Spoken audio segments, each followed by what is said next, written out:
warahmatullahi wabarakatuh. Nama saya Amelia Nurajija. Saya dari Prodi Pendidikan Agama Islam kelas 1C. Di sini saya akan menjelaskan tugas ulumul hadis, yaitu tentang perbedaan hadis riwayah dan diroyah. Sebelum masuk ke pembahasan selanjutnya, kita harus tahu dulu apa itu ilmu hadis. Ilmu hadis secara umum itu al-qawaidu mu'arrifu bihal lirawi wal marwi, yang artinya kaidah-kaidah yang mengetahui atau membahas keadaan perawi dan apa yang diriwayatkan. Nah, di sini ada istilah perawi dan ada juga istilah marwi. Perawi adalah orang yang membawa, menerima atau menyampaikan suatu hadis kepada orang lain. Dan marwi adalah isi berita yang diriwayatkan oleh sang perawi tersebut atau redaksinya. Nah, dalam ilmu hadis juga itu harus ada sanad dan matan. Sanad adalah berisi apa yang disampaikan oleh orang-orang riwayat. Sedangkan matan adalah redaksi hadisnya. Karena rukun hadis itu ada dua, yaitu sanad dan matan.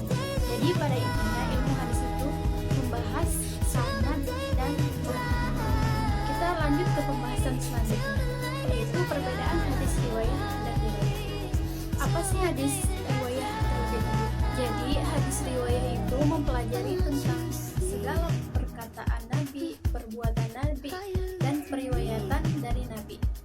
Nah, dalam periwayatan itu kita bisa lihat bagaimana orang-orang yang meriwayatkan, siapa orang yang meriwayatkan, dan apa yang diriwayatkan. Tentu saja orang yang meriwayatkan itu adalah seorang perawi, dan dari mana ia meriwayatkan itu tentu saja dari guru sang perawi tersebut. Dan apa yang diriwayatkan ya tentunya hadis yang sudah mereka dengar. Nah, bila kita teliti lebih dalam, hadis riwayah itu fokusnya kepada diri Nabi sendiri, karena objek penelitiannya adalah diri Nabi sendiri. Jadi dalam hadis riwayah itu kita hanya fokus meneliti sanadnya tanpa meneliti matanya. Karena ya balik lagi ke yang sudah saya sebutkan tadi, bahwa hadis riwayah itu hanya meneliti diri Nabi sendiri, fokusnya meneliti dari diri Nabi sendiri. Jadi kita tidak bisa tahu apakah hadis ini sahih atau tidak, benar atau tidak, karena itu bukan ranahnya dari hadis riwayah. Jika kita ingin tahu hadis ini benar atau tidak, sahih atau tidak, itu ranahnya hadis riwayah.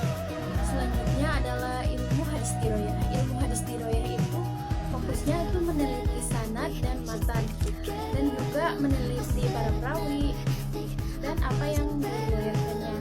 Nah, dalam ilmu hadis riwayah itu dipelajari hakikat periwayatan, syarat-syarat periwayatan, macam-macamnya, hukum periwayatannya, keadaan para perawi dan sifat-sifatnya, dan macam-macam periwayatan, dan hal-hal yang berkaitan dengan periwayatan.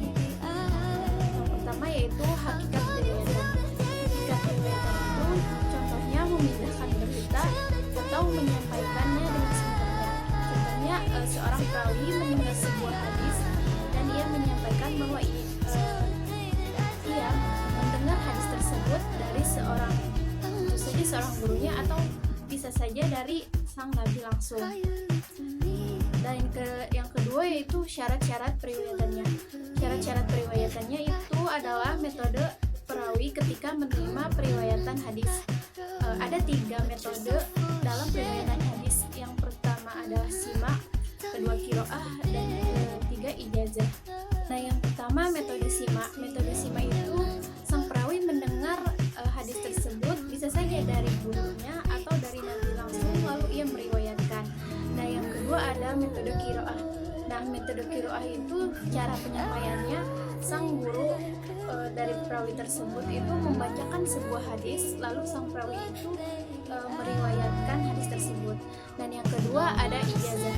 Ijazah itu sang perawi yang lain mengizinkan untuk sang muridnya atau perawi yang lainnya yang ingin meriwayatkan hadis, mengizinkan untuk orang tersebut meriwayatkan hadis.